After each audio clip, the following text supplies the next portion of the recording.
Inaasahang dadagsain ng mga dadalaw sa puntod sa mga susunod na araw ang Bagbag Cemetery para hindi na sumabay sa bulto ng mga tao na pupunta sa araw ng undas.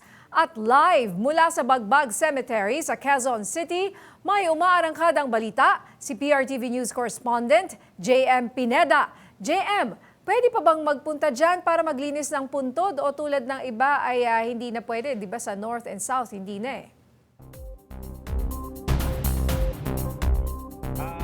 Niya ngayon ay inanunsyo nung nakausap natin yung pamunuan nitong Bagbag Cemetery ay sinabi nila na hanggang bukas na lang yung paglilinis nitong mga puntod dito sa sementeryo. Pagdating ng October 31 hanggang November 1 ay hindi na sila pwedeng maglinis at yung iba nakita na natin kanina dito na nagpipintura na ng kanilang nung puntod ng kanilang mga mahal sa buhay at yung iba naman nililinisan na, kaya naman yung iba nagmamadali na rin kanina para kahit papaano ay malinisan na yung kanilang mga puntod ng kanilang mga mahal sa buhay.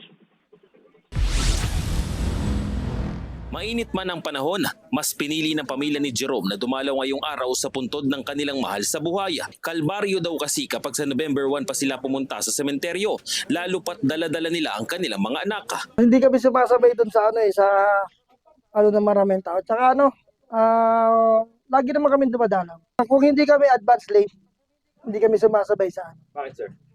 maraming tao, siksikan, tsaka hindi ka rin makakadalaw ng maayos. Kasama naman ni Nanay Cecilia ang kanyang mga apo at anak. Dinalaw na nila ang kanyang asawa sa Bagbag Cemetery. Alam daw kasi nilang siksikan ng sementeryo sa mga susunod na araw. Kasi nga talagang ang hirap. At saka death anniversary din po kasi ng asawa ko ngayon. Meron pa nga po kami dadalawin sa Ayun naman po yung naka-schedule sa November, yung nanay ko. Si Dexter naman, mas gustong tahimik ang paligid kung dadalaw sa namayapang lolo. Kaya ngayon pa lang ay pinuntahan niya na ito. Para sir sa iwas sa maraming tao kasi mas mainit parang Tapos medyo ngayon lang po may time dahil sa trabaho po. Dumalaw na lang. Hindi paramdam ngayong araw ang bugso ng mga dumadalaw sa puntod ng kanilang mahal sa buhay sa Bagbag Cemetery sa Quezon City. Sa buong maghapon, wala pang 2,000 ang bilang ng mga pumunta sa sementeryo. Karamihan sa kanila, takot nang sumabay sa posibleng dagsa ng tao sa mga susunod na araw. Pagsapit kasi ng October 30, nagsisimula ng kumapal ang tao sa sementeryo. Sa bisperas naman October 31, pumapalo ng higit 150,000 ang dumadalaw dito. Inaasahan nga na lulubo ang bilang ng tao ngayong taon kumpara noong 2024. Posibleng itong November 1 na to, maganda na sa mga 150 to 200 na siguro yung bibisita.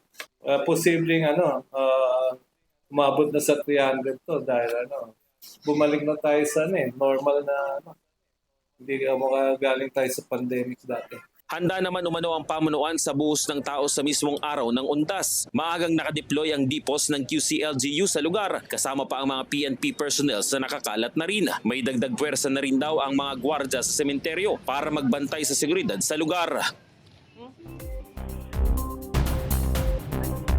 Niya, sa ngayon nga ay nakikita natin dito sa aking gilid. Ito kasi mismong gate dito sa gilid ng Bagbag Cemetery at ngayon nga ay kalahati na lang yung nakabukas dito na gate at kinokontrol na rin ng ilang mga gwardiya yung pagpasok ng ilang mga gusto pang dumalaw ngayong gabi. At sabi nga nung pamunuan ng Bagbag Cemetery ay sa mga susunod na araw ang magiging sitwasyon ay 6 to 10 p.m. lamang, 6 a.m. hanggang 10 p.m. lamang ang pagdalaw dito, walang overnight. Yun yung pinapaalala nila. Hindi katulad ng mga dati o ng mga nakarang araw na may mga overnight na ginagawa yung mga kababayan natin. Pero ngayon daw, bawal na daw yun hanggang alas 10 lang ng gabi at papalabasin na yung mga individual na dumadalaw sa kanilang puntod. Nagpaalala rin yung pamunuan nila ng Bagbag Cemetery patungkol sa mga bawal na dalhin dito.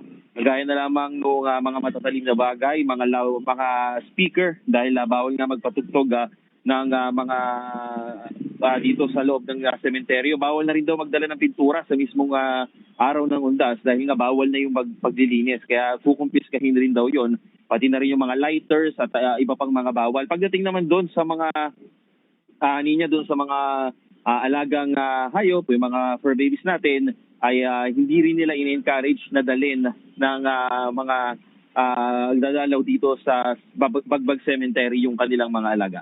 Ninya? JM, si Jack to.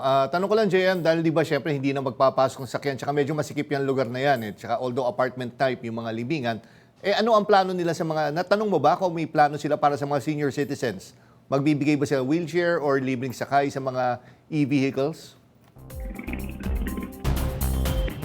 Jack, may mga nakahanda naman daw na mga wheelchair dito sa labas ng sementeryo, dun sa pinakabungad actually, dahil nga, yun nga, inaasahan din nila na may mga senior citizen din na pupunta dito sa mismong araw ng Undas. Pagdating daw ng October 31, dun daw medyo dumadami. Pero ngayon kasi, halos nakikita pa lang natin dito, pamilya, at may mga maluwag pa rin naman talaga yung sitwasyon, kaya hindi pa naman kailangan na i-wheelchair, pwede pang ipasok yung mga sasakyan. Pero pagdating nga daw ng October 31, for sure, yung mga sasakyan ay hanggang doon na lang sa may dulo, kasi may, yung dulo nito highway na. So possible daw na hanggang doon na lang yung pinaka-parking lot o parking ng mga sasakyan at hindi na makakapasok dito mismo sa lugar. Kaya naman, sinabi rin nila, may mga nakahanda naman daw na mga ambulansya, yun, at meron ding mga e-vehicle at ilang mga sasakyan na pwedeng magdala doon sa mga senior citizen. Jack. Okay, maraming salamat. PRTV News Correspondent JM Pineda.